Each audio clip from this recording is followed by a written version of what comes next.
This is toilet paper. When people go to an office to do work, they can normally expect it to be available in the bathrooms. When there's unusual circumstances preventing the regular maintenance of a building, such as extreme weather or power outages, it is typical for employees to be asked to stay at home and work remotely if they have laptops, even at places that consider remote work to be for emergency use only. But what happens when your boss has an itchy trigger finger and forbids working from the comfort and hygiene of your own home and asks everybody to basically live at the office and then fires the janitorial staff? Welcome to the Twitter Apocalypse Part 6. The past 3 years have taught most people that social distancing and heavy ventilation are critical in preventing the spread of disease. But prior to that, a lot of our modern hygiene and sanitation practices are a result of the work from 19th century scientists such as Robert Koch and Louis Pasteur. They helped establish what is known today as germ theory. We know that keeping a clean environment is essential to health and safety, especially when asking everybody to huddle up and be in the same location. So what happens when you throw all that knowledge away? Things have gotten so dire that Musk has refused to pay rent for the company's offices and even dismissed the janitors as he forced all workers back to the office. Add that all up and it means Twitter's offices in San Francisco are quickly turning into a smelly rat's nest, the New York Times reported last week,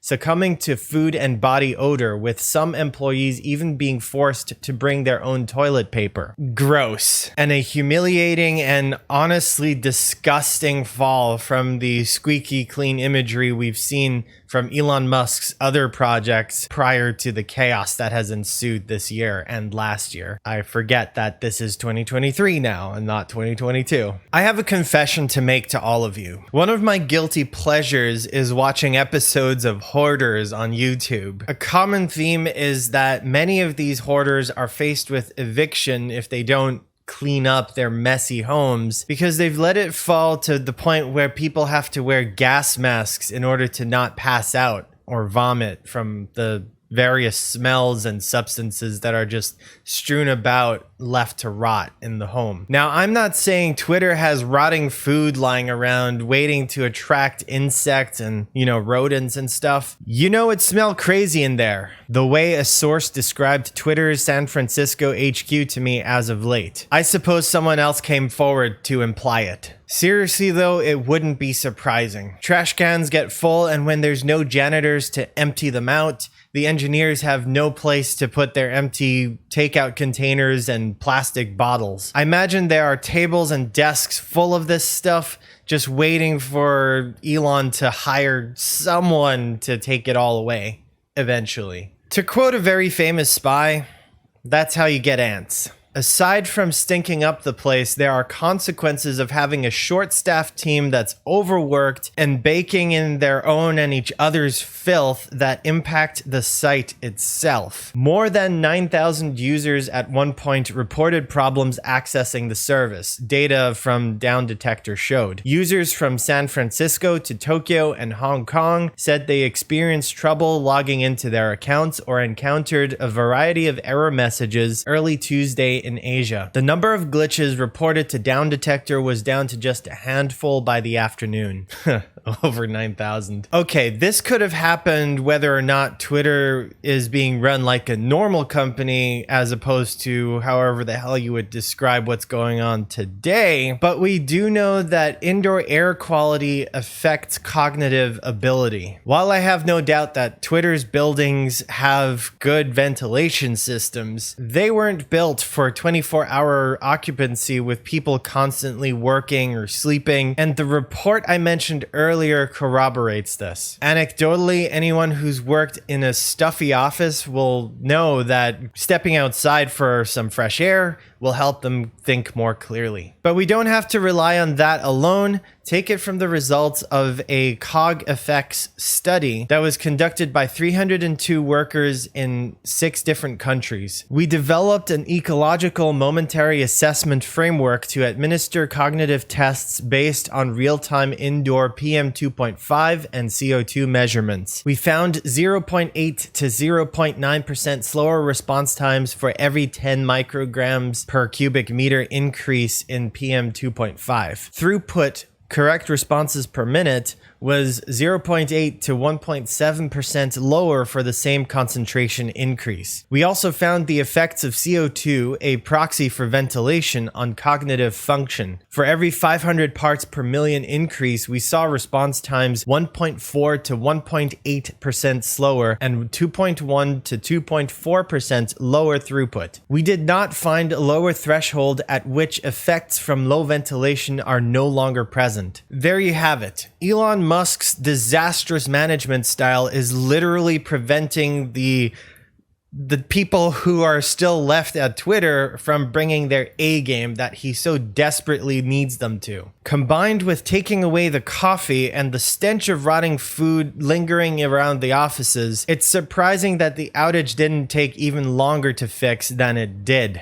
It's pretty obvious that Twitter can't keep running like this forever. The landlord of the HQ building is already suing Twitter for not paying rent, and the declining sanitary conditions within the building are only adding to the list of reasons that the city of San Francisco, as well as the landlord, can call upon to evict Twitter from their own headquarters. For the sake of those who think Elon Musk can do no wrong and that there's no way they would get evicted out of the building, let's humor this scenario and look at the consequences that are bound to happen if conditions do not change. First, Twitter will face further attrition of top talent as they can all escape to other companies who are willing to pay them handsomely, but without forcing them to go into a biohazardous work environment. At the same time, Twitter now has a reputation of having possibly one of the worst office environments that one can imagine. Good luck attracting competent,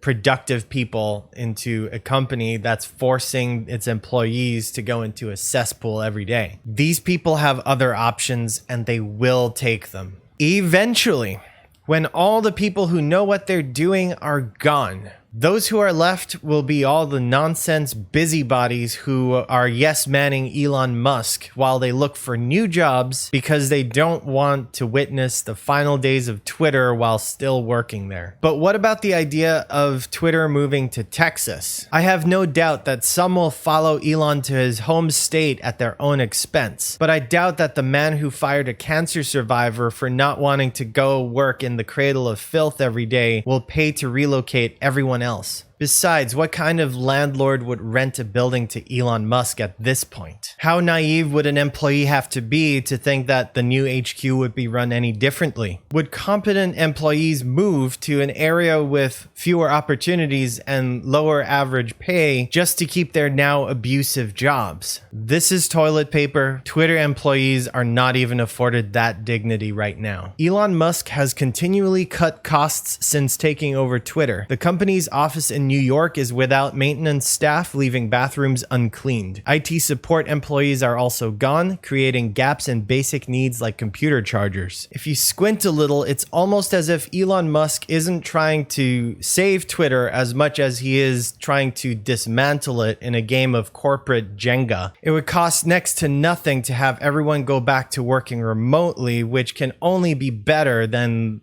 the filth that they have to endure right now. Toilet paper is nowhere to be found in the office, said these people who asked not to be identified, discussing noxious topics. Meanwhile, Musk still requires nearly everyone to work in the office 5 days a week. Calling it an office is very polite of the article when it should really read, Musk still requires everyone to work in corporate petri dish 5 days a week. And it should be seen as a form of torture and inhumane treatment. Of course, some people might say it is now up to everybody else to keep the office clean. This would of course ignore the fact that it can be reasonably assumed that most people already do put their trash into the trash can. It also ignores the fact that there's nobody left to empty the trash can. And so our hypothetical turns into, can't the employees do that too?